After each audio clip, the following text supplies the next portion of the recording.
Assalamualaikum warahmatullahi wabarakatuh. Sebelum masuk ke pembahasan video kami, bantu support channel kami dengan like, subscribe, dan nyalakan lonceng notifikasinya. Al-Imam Ibrahim Al-Khawas rahimahullah. Abu Ishaq Ibrahim Al-Khawas dari Samaro adalah seorang sahabat Imam Junaid. Ia terkenal karena pengembaraan-pengembaraannya yang lama di padang pasir. Ia meninggal dunia di kota Rai pada tahun 291 Hijriah atau 904 Masehi. Ibrahim Al-Khawas di padang pasir. Ibrahim Al-Khawas yang hidup semasa dengan Imam Junaid dan Nuri terkenal sebagai pemimpin orang-orang yang berpasrah diri kepada Allah. Sedemikian pasrahnya ia kepada Allah sehingga karena tercium buah apel saja ia mau menempuh perjalanan menempuh padang pasir. Tetapi betapapun uniknya di dalam kepasrahannya itu, ia tidak pernah lupa membawa jarum, benang, gunting dan botol. Apabila ditanyakan mengapa ia membawa benda-benda itu, maka jawabnya, benda-benda yang sedikit ini tidak mengurangi kepasrahanku. Berikut ini adalah kisah tentang keanehan-keanehan yang dialaminya di dalam pengembaraannya itu. Sewaktu aku di tengah padang pasir, aku melihat seorang gadis yang berada dalam keadaan ekstase dan berjalan-jalan tanpa penutup kepala. Wahai anak gadis, tutuplah kepalamu, aku berseru kepadanya. Wahai Khawas, tutuplah matamu, balas gadis itu. Aku sedang mencinta, sahutku, dan seorang pencinta tidak akan menutup matanya sedang engkau hanya terpandang olehku secara tidak sengaja. Aku sedang mabuk, balas gadis itu, dan seorang pemabuk tidak akan menutup kepalanya. Di warung manakah engkau telah menjadi mabuk? Tanyaku. Berhati-hatilah Khawas, si gadis berseru. Engkau telah menyakiti hatiku. Selain daripada Allah, siapakah yang berada di dua tempat? Anak gadis, apakah engkau ingin aku temani? Aku bertanya. Engkau masih bodoh Khawas, jawabnya. Aku bukanlah semacam perempuan yang mendambakan lelaki. Pada suatu ketika, sewaktu berada di tengah padang pasir, aku melihat Khidir dalam rupa seekor burung yang sedang terbang. Setelah mengetahui siapa sebenarnya burung itu, segera aku menundukkan kepalaku. Aku takut kepasrahanku kepada Allah akan berkurang. Seketika itu juga Khidir menghampiriku dan berkata, seandainya engkau terus memandangku, niscaya aku tidak akan turun menemuimu. Namun aku mengucapkan salam kepadanya karena aku takut kepasrahanku kepada Allah akan berkurang. Pada suatu hari, di tengah padang pasir, aku sampai ke sebuah pohon di tepi sebuah mata air. Tiba-tiba seekor singa yang bertubuh besar muncul dan menghampiriku. Aku berserah diri kepada Allah.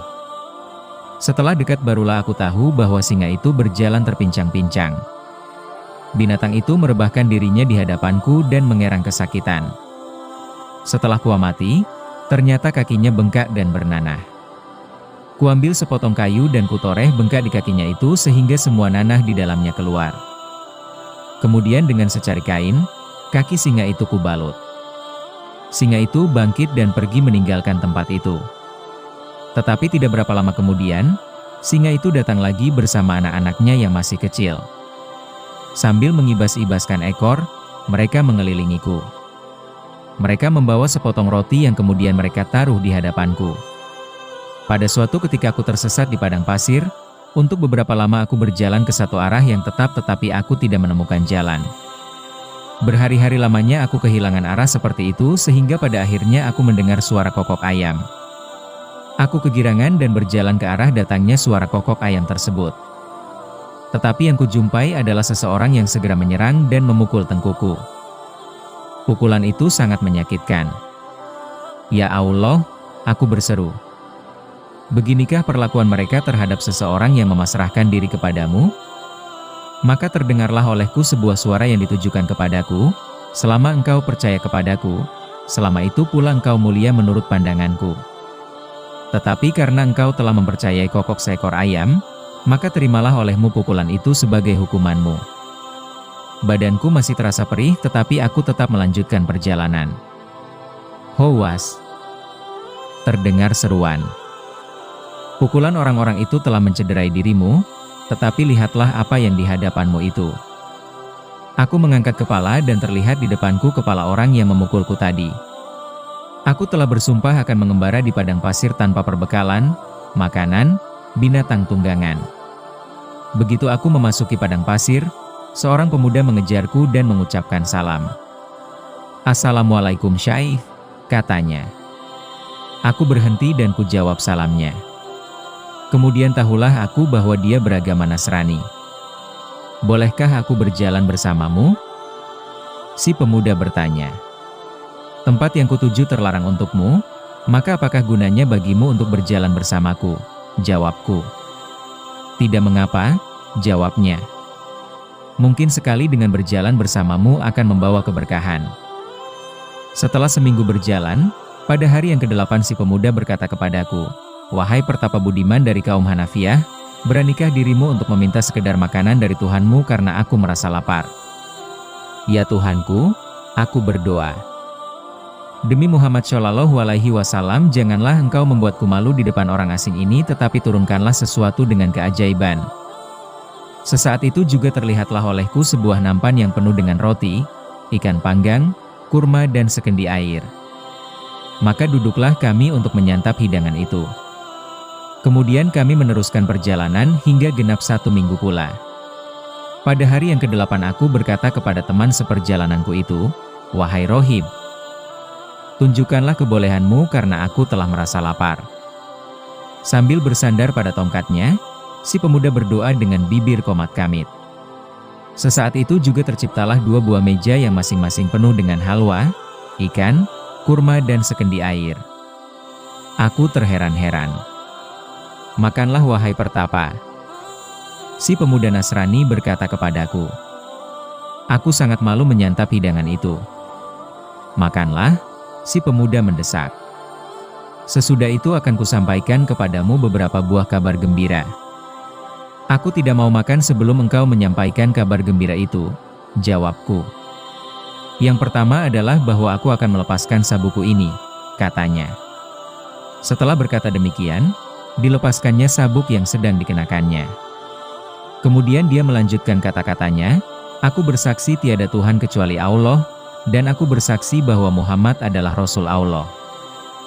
Kabar gembira yang kedua adalah sesungguhnya doaku tadi adalah, "Ya Allah, demi orang tua yang mulia di pandanganmu ini, orang tua penganut agama yang benar ini, berilah aku makanan agar aku tidak mendapat malu di hadapannya. Sesungguhnya hal ini terjadi karena berkat-Mu juga." Suatu hari ketika aku melintasi daerah Syria, terlihatlah olehku pohon-pohon delima. Aku mengekang hasratku dan tak sebuah pun dari delima-delima itu yang aku makan karena semuanya asam. Sedang yang kuinginkan adalah yang rasanya manis. Tidak berapa lama kemudian ketika memasuki lembah, aku menemukan orang yang terbaring, lemah dan tak berdaya. Ulat-ulat telah merayapi tubuhnya, lebah-lebah berdesingan di sekelilingnya dan kadang-kadang menyengatnya. Melihat keadaan yang menyedihkan itu, timbullah rasa kasihanku. Setelah menghampirinya, aku bertanya kepadanya, "Bolehkah aku mendoakanmu agar engkau terlepas dari penderitaan ini?" "Tidak," jawab orang itu. "Mengapa?" aku bertanya. "Karena kesembuhan adalah kehendakku dan penderitaan ini adalah kehendaknya. Setidaknya izinkan aku mengusir lebah-lebah ini," bujukku.